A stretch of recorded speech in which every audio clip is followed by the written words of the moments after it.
A 15-year-old black girl was publicly humiliated at an exclusive country club. A wealthy white woman demanded she be fired for being unsuitable to serve guests. 3 hours later, when that woman discovered who the girl's father really was, she wished she could take back every cruel word. But it was too late. This is the story of Maya Johnson, a kind and innocent 15-year-old girl who just wanted to earn money for school supplies. She took a summer job at Georgia's most exclusive country club, where the wealthiest white families spent their summers lounging by pristine pools and dining on expensive cuisine. Maya knew she didn't belong in their world, but she needed the job to help her hard-working single mother. What she didn't know was that one afternoon of cruelty would expose the ugly truth about racism in America's elite spaces and teach everyone involved a lesson they'd never forget. This is a story about dignity, justice, and why you should never judge someone by the color of their skin.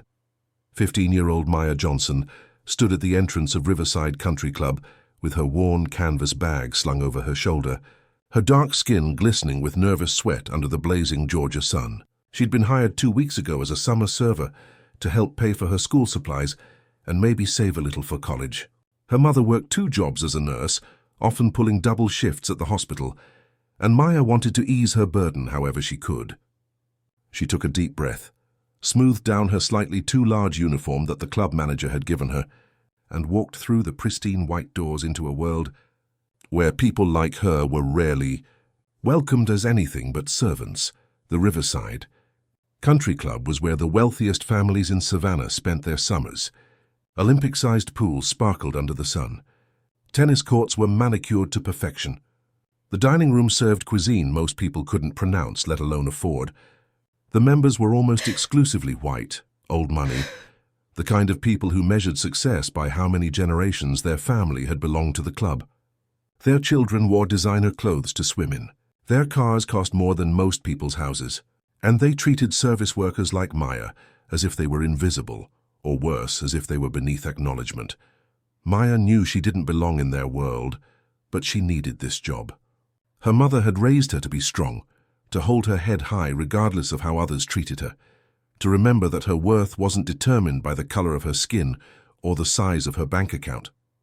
Maya was an honor student, made the principal's list every semester, volunteered at the Children's Hospital on weekends, and was teaching herself Spanish and French through library books and YouTube videos. She had dreams of becoming a doctor like her mother, of making a difference in the world, of proving that a black girl from a working-class neighborhood could achieve anything she set her mind to. Her first week at the country club had been manageable. She kept to herself, served drinks and appetizers poolside, refilled water glasses, cleared plates, and tried to ignore the occasional stare or whispered comment. Most members didn't acknowledge her at all, which was fine. She wasn't there to make friends. She was there to work, to earn money honestly, and to make her mother proud. But everything changed on the second Saturday, when the Harrison family arrived for their daughter Brittany's sweet 16th birthday celebration. Victoria Harrison was everything Maya's mother had warned her about. Dripping in diamonds, wearing a designer dress that probably cost more than 3 months of Maya's mother's salary, and carrying herself with the kind of arrogance that comes from never being told no in her entire life. She was the matriarch of one of Savannah's oldest and wealthiest families, the kind of woman who sat on charity boards and made generous donations while looking down her nose at the very people those charities were supposed to help. She'd spared no expense for her only daughter's sweet 16 party.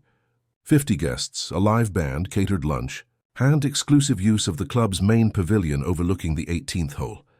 Maya was assigned to their section, along with 2 other servers, both white college students who'd worked at the club for summers. As Maya approached the Harrison table with a tray of champagne glasses for the adults and sparkling cider for the teenagers, she felt every eye turned toward her.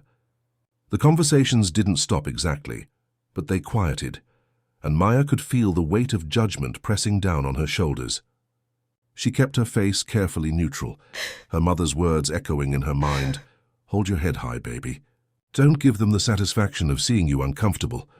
But then Victoria Harrison's sharp voice cut through the afternoon air like a knife. "Excuse me, who authorized this girl to serve at my daughter's party?" Her voice carried across the pavilion, deliberately loud, meant to be heard. Victoria's eyes, cold and assessing behind designer sunglasses, fixed on Maya with undisguised disdain. The manager, Mr. Peterson, a middle-aged white man who'd always been kind to Maya, hurried over with his face flushed with embarrassment. "Mrs. Harrison, Maya is one of our new hires. She's been doing excellent work these past 2 weeks." Victoria's red lips curled into a sneer that made Maya's stomach twist with anxiety. "I specifically requested experienced staff for this event, Mr. Peterson. I don't want some inexperienced child handling my guests and potentially ruining my daughter's special day. Surely you can understand my concern." The implication hung in the air like poison. It wasn't about experience. Everyone in that pavilion knew exactly what Victoria Harrison meant. Her eyes had lingered on Maya's dark skin, her tightly coiled natural hair pulled back into a neat bun, her features that marked her as different from everyone else in that exclusive space. Maya's hands trembled slightly as she held the heavy tray, but she kept her face carefully neutral. She'd encountered racism before, of course she had. What black person in America hadn't? The subtle comments from teachers who expected less from her. The suspicious looks in stores where employees followed her around as if she might steal something. The way some of her white classmates' parents looked uncomfortable when she came over to study. But this was different. This was public, deliberate, designed specifically to humiliate her in front of dozens of people. This was a wealthy white woman using her power to put a black teenager in her place. Mr. Peterson cleared his throat uncomfortably, clearly torn between defending his employee and keeping his wealthy members happy. "Mrs. Harrison, I assure you Maya is perfectly capable of serving your guests. She's been very professional and hasn't had any issues." But Victoria cut him off with a wave of her perfectly manicured hand, her diamond rings catching the sunlight. "I'm sure she's capable of something, Mr. Peterson. Perhaps cleaning tables in a back area, or working in the kitchen where she won't be so visible to our guests. But not serving at this particular event. You understand what I mean, don't you? I have a certain standard for my daughter's celebration." The words landed like slaps. Maya felt every eye on her now. The other servers looked away, embarrassed for her but clearly unwilling to risk their own jobs by speaking up. The guests had gone completely quiet, pretending not to notice but obviously listening to every word. Some looked uncomfortable, but none spoke up. Brittany Harrison, the spoiled birthday girl in her expensive dress and professionally done makeup, giggled behind her hand, while her friends whispered and glanced at Maya with a mixture of pity and cruel amusement.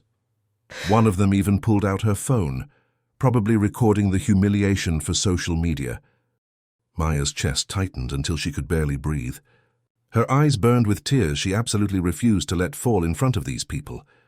Her mother had taught her to be strong, to rise above ignorance and hatred, to remember that her worth wasn't determined by the opinions of small-minded people. But knowing that intellectually didn't stop the pain of being publicly degraded, of being treated as less than human, simply because of her skin color. She lifted her chin slightly, a gesture of defiance her mother would have recognized, refusing to bow her head or show weakness, even as her heart shattered. Mr. Peterson, his face now scarlet with shame, gently took the tray from Maya's trembling hands. His eyes couldn't meet hers when he spoke. "Maya, please go help in the kitchen for now." "I'm sorry." Those last 2 words were whispered, meant only for her, but they didn't help. Sorry didn't change anything. Sorry didn't undo the humiliation. Sorry didn't protect her from racism. As Maya turned to leave, keeping her back straight and her steps measured despite wanting to run, she heard Victoria's voice carry across the pavilion one more time, deliberately loud enough for everyone, including Maya, to hear clearly. "I simply don't understand why they let those people work in establishments like this anyway. This is supposed to be an exclusive club with certain standards. Times may be changing, but some traditions should be maintained."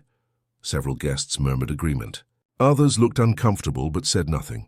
Silence, Maya was learning, could be just as cruel as words. She walked quickly toward the kitchen, her worn shoes squeaking slightly on the expensive marble floor. Aware that every step was being watched and judged by people who decided she was inferior, before she'd even opened her mouth.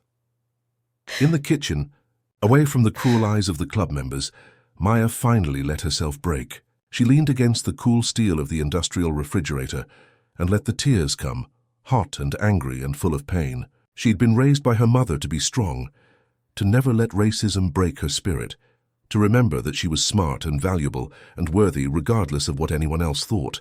But right now, in this moment, she felt small and powerless and humiliated.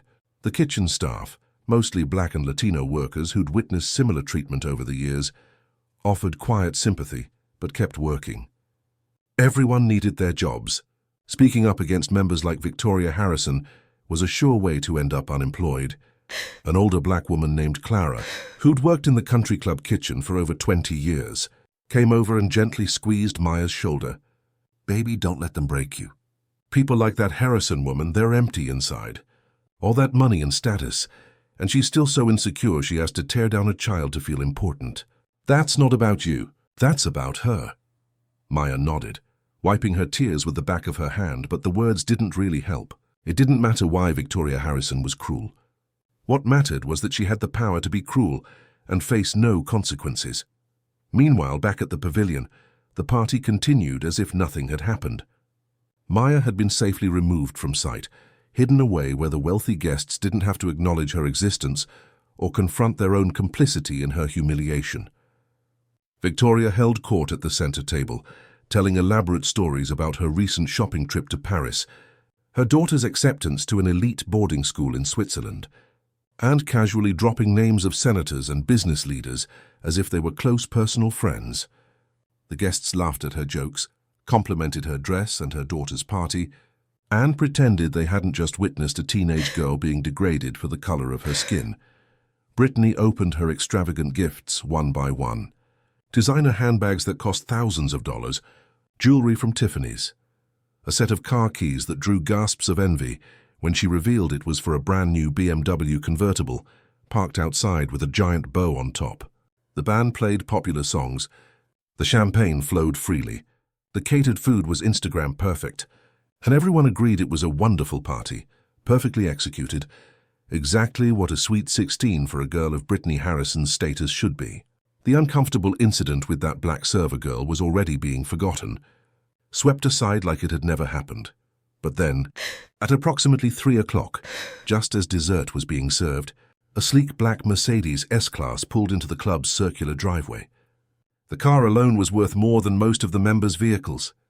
A tall, distinguished black man in an impeccably tailored charcoal suit stepped out, and the valet, a young white college student, nearly dropped his keys in surprise. This was not a typical sight at Riverside Country Club. Black people were usually only seen here wearing uniforms and name tags, serving food or cleaning pools. This man carried himself with the quiet confidence of someone used to commanding rooms full of powerful people, someone accustomed to being listened to and respected. Marcus Johnson, CEO and founder of Johnson Technologies, one of the largest and most successful tech companies in the Southeast, had arrived. His company employed over 5,000 people, held patents worth millions, and had been featured in Forbes, Fortune, and the Wall Street Journal. He'd built his empire from nothing, starting in his mother's garage with a brilliant idea and determination that refused to accept failure. Now worth over $200 million, Marcus was a regular presence in business circles, though he kept his personal life intensely private. Very few people knew he had a 15-year-old daughter who was his entire world. Marcus walked into the club's pavilion with purposeful strides, his presence immediately shifting the energy of the entire space. Several men at the party recognized him from business pages and news features, their faces registering shock. Victoria Harrison's husband, Robert, a prominent attorney who'd actually negotiated with Marcus's company before, actually choked slightly on his champagne when he saw who was approaching. Marcus's dark eyes scanned the crowd with an expression that gave away nothing, until they found Mr. Peterson near the bar looking increasingly uncomfortable. "I'm looking for my daughter," Marcus said, his voice calm but carrying authority that made everyone nearby go silent. "Maya Johnson. I'm told she's working here today as a server." The silence that followed was deafening. Every face in that pavilion turned from Marcus to each other, to the kitchen entrance and back again. You could have heard a pin drop. Victoria Harrison's perfectly composed expression cracked slightly, her mouth opening and closing, like a fish out of water. Brittany stopped mid-laugh, her phone still raised to take another selfie. Mr. Peterson's face cycled through several shades of red and white simultaneously, like a traffic light malfunctioning. "Your daughter?" Victoria Harrison stammered, her voice suddenly lacking all its earlier confidence and superiority. The woman who'd been holding court just moments ago now looked like she'd been slapped. Marcus's gaze settled on her, and something in his expression made her take an involuntary step backward. His eyes had found the table assignment sheet that Mr. Peterson had left on a nearby service table. Maya's name crossed out with "reassigned to kitchen" written in red ink next to it. The implication was clear even without explanation. "Yes, my daughter Maya," Marcus repeated, his voice still calm but with an edge that made everyone listening deeply uncomfortable. "I came to surprise her, perhaps take her to an early dinner since I'm in town on business. But I'm sensing something has happened here, something that required her to be reassigned away from serving guests." He turned to Mr. Peterson. "Would you like to explain why my daughter was removed from her assigned position?" The manager couldn't find words fast enough, his mouth opening and closing uselessly. Victoria, however, had recovered some of her composure, though her voice now carried a forced brightness that everyone could hear was fake. "Mr. Johnson, what a surprise to see you here. I'm sure this is all just a simple misunderstanding. Your daughter was simply reassigned to a different area where her skills could be better utilized. Nothing personal, of course. We were just trying to ensure the most experienced servers were handling this particular event, since it's such a special occasion for my daughter." Marcus's eyes, which his business competitors had learned to fear during tough negotiations, turned back to Victoria with an expression that made her take another step backward despite her attempt at confidence. "Nothing personal," he repeated slowly, as if tasting the words and finding them bitter. "That's an interesting choice of words, Mrs. Harrison. Would you care to explain what was impersonal about your decision to have my daughter removed from serving your guests?"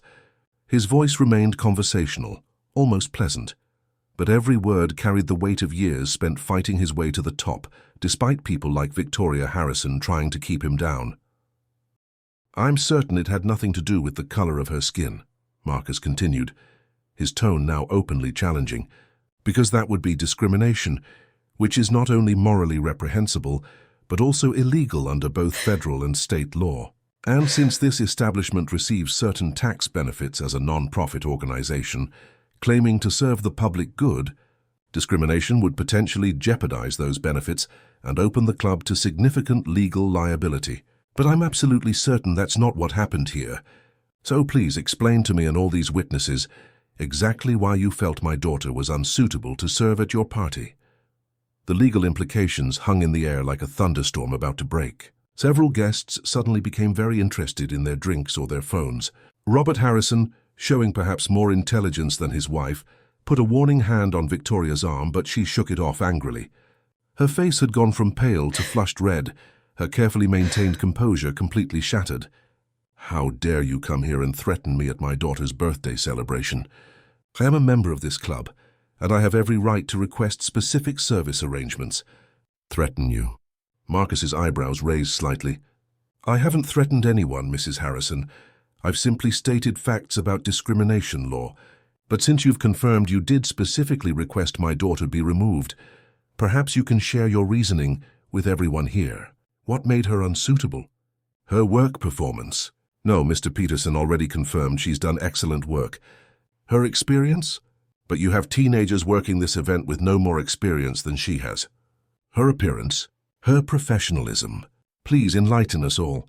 His words were surgical, precise, designed to back Victoria into a corner where her racism would have to be stated openly, or she'd have to back down. "I simply wanted experienced staff for my daughter's special day." Victoria's voice had risen, defensive and angry now. "Is that so wrong? To want the best for your child?" Marcus nodded slowly. "No, wanting the best for your child isn't wrong at all. I understand that completely. In fact, that's exactly why I'm here. Because someone made my daughter feel less than, made her feel unwelcome and inferior. At a job she was working to help her mother and save for college. Someone decided that a hard-working, intelligent, kind 15-year-old girl didn't belong in their sight. And I'd like to see my daughter now." He raised his voice slightly, speaking toward the kitchen. "Maya?" "Thanks, Dad.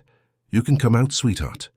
Maya emerged from the kitchen slowly, her eyes red from crying but her back straight. When she saw her father standing in the pavilion, facing down Victoria Harrison and half of Savannah's elite, her eyes went wide with shock. "Dad? What are you doing here? I thought you were in Atlanta this week." Her voice was small, confused, still raw from the humiliation she'd endured. Marcus's entire demeanor softened instantly when he saw his daughter's tear-stained face. He opened his arms and Maya rushed into them, finally feeling safe, finally able to breathe. "I finished my meetings early and wanted to surprise you," he said gently, holding her close. "I'm so sorry you had to go through this. I should have been here. This never should have happened to you." He held her for a long moment, letting her feel protected, then gently turned her to face the crowd, his arm around her shoulders in a protective gesture that every parent watching understood viscerally. "This is my daughter, Maya Johnson," Marcus said, his voice carrying clearly across the now silent pavilion. "She's 15 years old. She's on the honor roll at her school, consistently makes the principal's list. She volunteers at the children's hospital every weekend, reading to sick children and keeping them company. She's teaching herself Spanish and French because she wants to work with Doctors Without Borders someday. She's working this summer job because she wanted to earn her own money, to buy her school supplies without asking her mother, who already works 2 jobs to support them. And yes, she's black. She's beautiful, brilliant, kind, and hardworking. And anyone who judged her, diminished her, or treated her as less than worthy because of the color of her skin should be deeply ashamed of themselves." The silence was absolute. Brittany Harrison was crying now, whether from embarrassment or genuine remorse no one could say. Several guests had quietly begun gathering their belongings, suddenly discovering urgent reasons to leave before this situation got any worse. Some pulled out their phones, though whether to record the moment or to start damage control wasn't clear. Victoria stood frozen, her social armor completely shattered. She'd built her entire identity on status, on connections, on perceived superiority, and in one afternoon it had all collapsed around her. Her face cycled through expressions: anger, fear, defiance, and finally settling on rigid pride that wouldn't allow her to apologize. Robert Harrison, perhaps displaying more character than his wife, stepped forward with his hands raised in a gesture of peace. His face was pale, clearly understanding the legal and social ramifications of what had just happened. "Mr. Johnson, I want to apologize on behalf of my family. What happened here today was inexcusable, inappropriate, and wrong. We should have treated your daughter with respect." "Victoria." He looked at his wife with an expression that clearly suggested this conversation would continue in private, with serious consequences. But Victoria couldn't bring herself to apologize. Her pride, her lifelong belief in her own superiority, simply wouldn't allow it. She stared at Marcus and Maya with an expression caught between fury and humiliation, then turned on her expensive heels and walked out of the pavilion, leaving her daughter's birthday party in ruins behind her. The band had stopped playing. Guests were leaving in small groups, offering awkward apologies to the Harrisons, but mostly just trying to escape. Mr. Peterson was apologizing profusely to Marcus, promising policy changes, diversity training for all staff, consequences for members who displayed discriminatory behavior. Marcus listened, but his focus remained on his daughter. "Maya, you never have to come back here if you don't want to," he said quietly, turning so only she could hear. "You never have to accept treatment like this from anyone, ever. You understand that, right? Your mother and I raised you to be strong, but strength doesn't mean accepting disrespect. Sometimes strength means walking away, and sometimes it means standing up and demanding better. You get to choose." Maya nodded, tears running down her face again, but these felt different. Not tears of humiliation now, but tears of relief, of feeling seen and protected and valued. The story of what happened at Brittany Harrison's Sweet 16 party spread through Savannah's social circles like wildfire. Within days, 3 major families resigned their memberships at Riverside Country Club in protest of how Maya had been treated and the club's initial failure to protect her. The local NAACP chapter issued a statement demanding a full investigation into discrimination at private clubs receiving tax benefits. News outlets picked up the story, first local, then regional, then national. The phrase "those people" became a trending topic on social media after someone's phone recording of Victoria's comment went viral. Victoria Harrison found herself being interviewed, Her words from that day played on loop across Twitter, TikTok, Instagram, and national news. I simply don't understand why they let those people work in establishments like this anyway. The context was damning. The racism was undeniable. The consequences were swift and brutal. Robert's law firm, facing pressure from clients who didn't want to be associated with racism, asked him to take an indefinite leave of absence. Victoria was removed from every charity board she'd chaired for years, her name suddenly toxic. Brittany had to transfer schools after facing relentless criticism from classmates who'd seen the videos and decided she represented everything wrong with wealthy white privilege, the family who'd built their identity on social standing and connections, found themselves pariahs in the very community they'd once dominated. Invitations stopped coming. Friends stopped calling. The life they'd known, built on assumed superiority and inherited privilege, crumbled. Some said they moved to another state to escape the shame. Others said Victoria became a recluse, unable to face the consequences of her actions. No one knew for certain, and after a while most people stopped caring what happened to the Harrisons. They became a cautionary tale, a lesson about what happens when privilege meets consequences. Meanwhile, Maya became something she'd never sought to be, a symbol of dignity in the face of hatred. Young black girls across the South saw her story and felt seen, felt validated in their own experiences with racism. Parents used her experience to talk to their children about standing up for what's right, about treating everyone with respect regardless of their skin color. Marcus Johnson, who'd always been private about his philanthropy, established the Maya Johnson Scholarship Fund, providing full-ride scholarships to young people of color. Pursuing education despite facing discrimination, he also purchased a struggling country club on the other side of town and transformed it into an inclusive community center where membership was based on character rather than bank account, where diversity was celebrated rather than merely tolerated, and where discrimination was grounds for immediate permanent removal. The center offered job training, tutoring programs, sports leagues for kids from all backgrounds, and became a model for what community spaces could be when built on inclusion rather than exclusion. Maya never went back to work at Riverside Country Club. She didn't need to. Financially, her father certainly didn't need her working service jobs. But more importantly, she didn't want to. She'd learned something valuable that summer, something that would shape the rest of her life. Her worth wasn't determined by the acceptance of people who couldn't see past her skin color. Her value wasn't measured by whether wealthy white people found her suitable for their spaces. She was valuable because she was intelligent, kind, hard-working, and determined to make the world better. 2 years later, Maya graduated as valedictorian of her high school, earning a full scholarship to Duke University, where she planned to study medicine. Her graduation speech, which was filmed and watched by millions online, talked about dignity, kindness, resilience, and the responsibility we all share to see each other's humanity. She mentioned that day at the country club, not with bitterness but with wisdom beyond her years.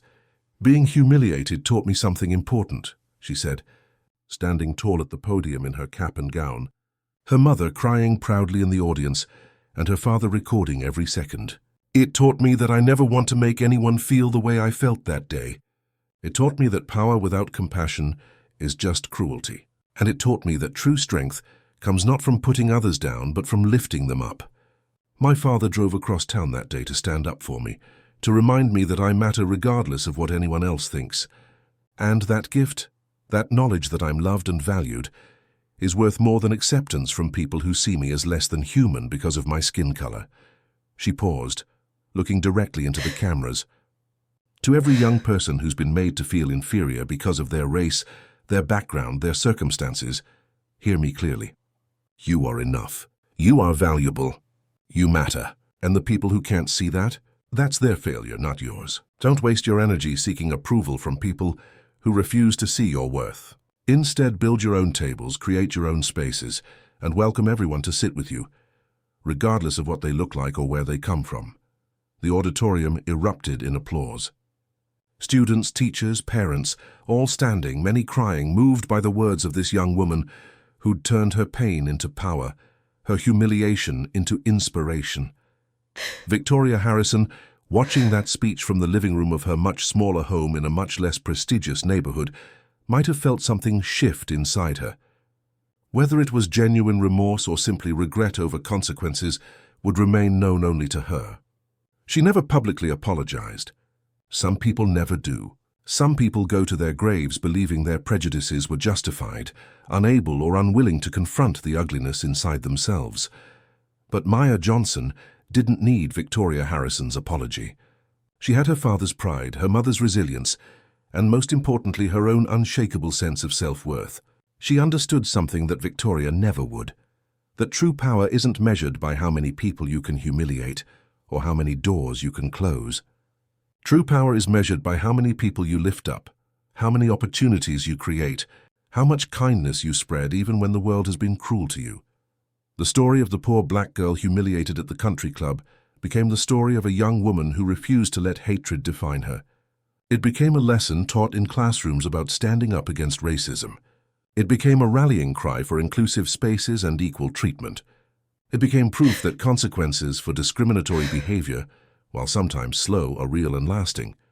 And perhaps most importantly, it became a reminder that every person you meet carries a story you know nothing about, deserves dignity regardless of their appearance or position, and might just be the child of someone more powerful than you imagined.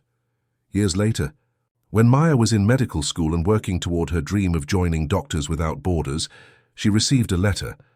It was from Brittany Harrison, the spoiled birthday girl whose party had been ruined that day. The letter was handwritten, several pages long, and started with a simple admission. "I've spent years trying to figure out how to apologize to you." Brittany wrote about how that day had shattered her worldview, how being forced to confront her family's racism had been painful but necessary, how transferring to public school had shown her a world beyond her privileged bubble, how she'd spent years unlearning the prejudices her mother had taught her. "You didn't deserve what my mother did to you," Brittany wrote. "No one does. I can't undo it. I can't take back how I giggled with my friends while you were being humiliated. I can't erase my complicity, but I want you to know that you changed me. Watching you stand there with dignity while my mother tried to break you, and watching your father defend you with such power and love, taught me what real strength and real family look like. I'm studying social work now. I want to spend my life helping people my mother would have looked down on. I'm trying to be better. I'm trying to do better. I know this doesn't fix anything, but I wanted you to know that your grace under cruelty didn't just save you. It saved me too." Maya read the letter twice, tears streaming down her face.